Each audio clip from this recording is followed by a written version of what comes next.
Big TV భక్తి సమాచారం WhatsApp ఛానల్లో జాయిన్ అవ్వండి. అన్ని విశేషాలు ఎప్పటికప్పుడు తెలుసుకోండి.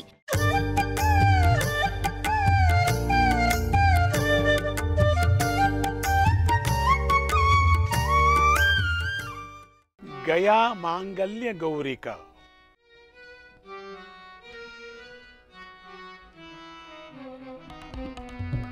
गया गौरी सदा वंदे गदाधारी सोदरी गया गौरी सदा वंदे गदाधारी सोदरी गदाधारी सोदरी गदाधारी सोदरी गया गौरी सदा वंदे गदाधारी सोदरी गया गौरी सदा वंदे गदाधारी सोदरी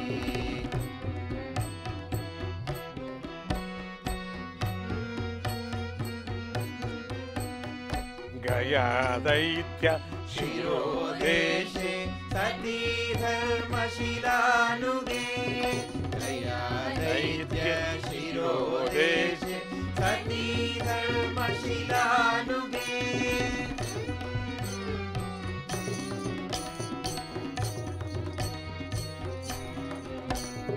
स्वभूयज्ञ क्रियास्थाने स्थितां विष्णुपदान्विते स्वभूयज्ञ क्रियास्थाने स्थितां विष्णुपदान्विते गया गौरी सदा वन्दे गदाधारी सोदरी गया गौरी सदा वन्दे गदाधारी सोदरी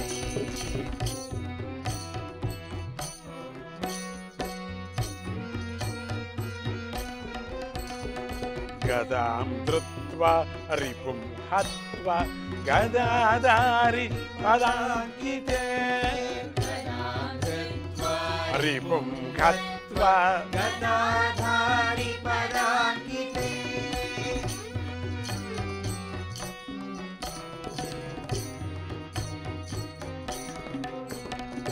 हरौ तत्र तदीयाङ्घ्रि याङ्घ्रि स्थले शक्तिप्रदायिनी हरौ तत्र तदीयाङ्घ्रि स्थले शक्तिप्रदायिनी गया गौरीं सदा वन्दे गदाधारी सोदरी गया गौरीं सदा वन्दे गदाधारी सोदरी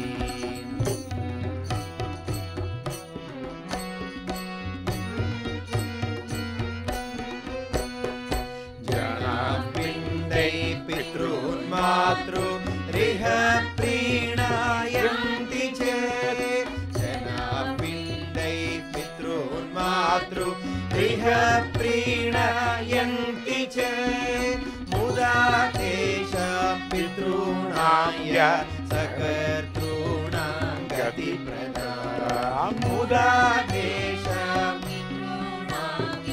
सकर्तॄणां गतिप्रदा गया गौरीं सदा वन्दे गदाधारी सोदरी गया गौरीं सदा वन्दे गदाधारी सोदरी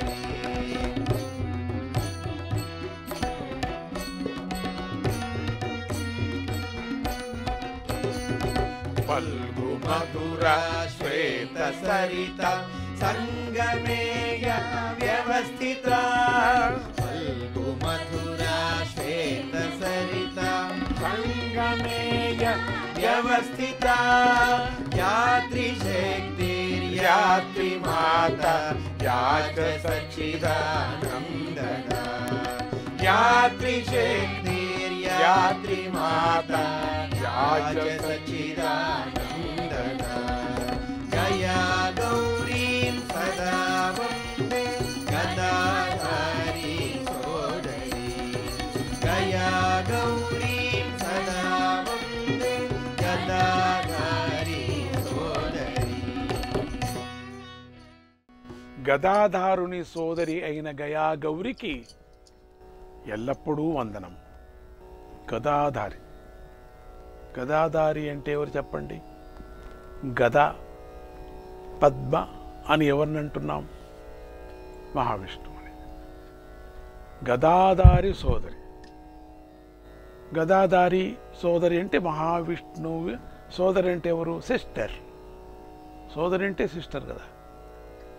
పతివ్రత అయినటువంటి ధర్మ శిలతో కలిసి ఉన్న గయాసురుని శిరస్సు స్థానంలో విష్ణు పాదాంకితమైన బ్రహ్మయజ్ఞ స్థానంలో ఉన్నట్టి గౌరికి శ్రీహరి గదను ధరించి శత్రువును చంపి గదాధారి అనే పేరు పొందగా ఆ శ్రీహరి పాదస్థానంలో శక్తి ఇచ్చినట్టి గౌరికి.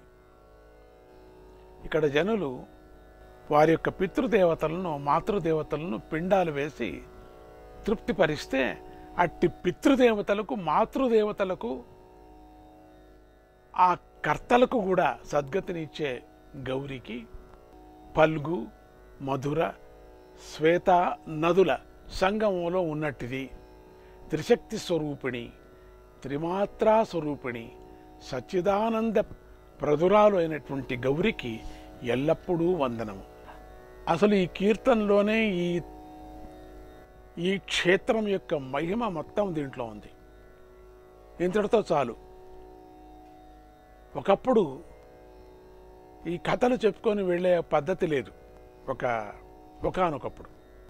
అంటే దానికన్నా ముందు కథలు చెప్పుకొని ఒక పద్ధతి ఉండింది. హరికథలాగా చెప్పేవారు మీ స్వామీజీ గారు. ఆ మధ్య తరువాత ఎందుకో ఒక 15-20 ఏండ్లు కథలు చెప్పలేదు.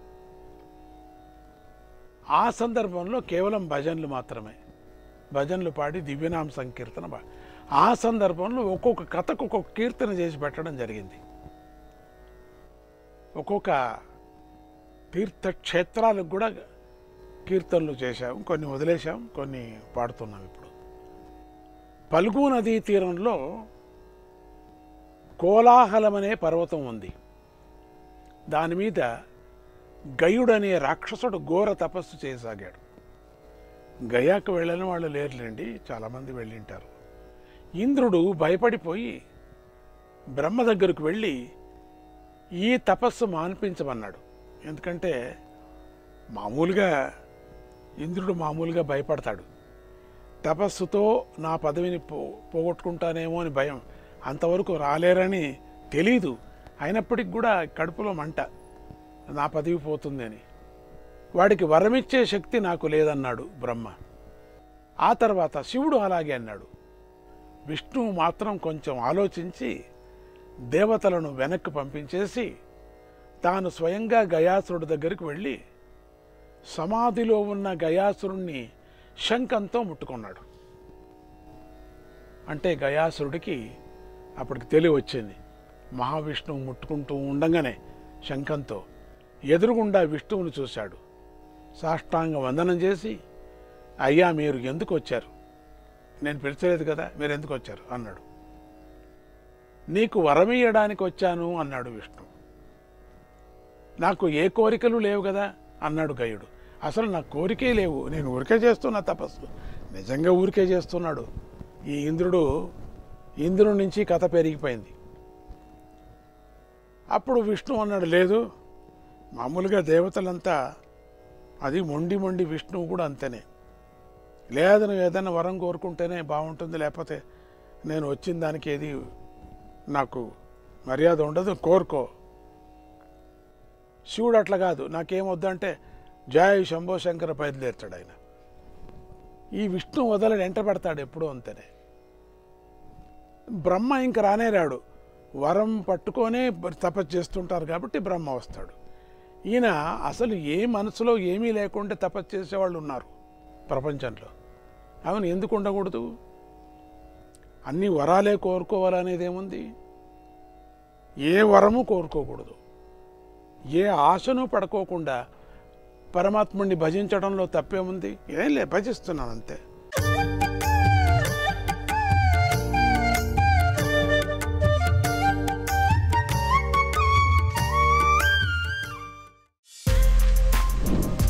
For more videos like this, subscribe Big TV channel.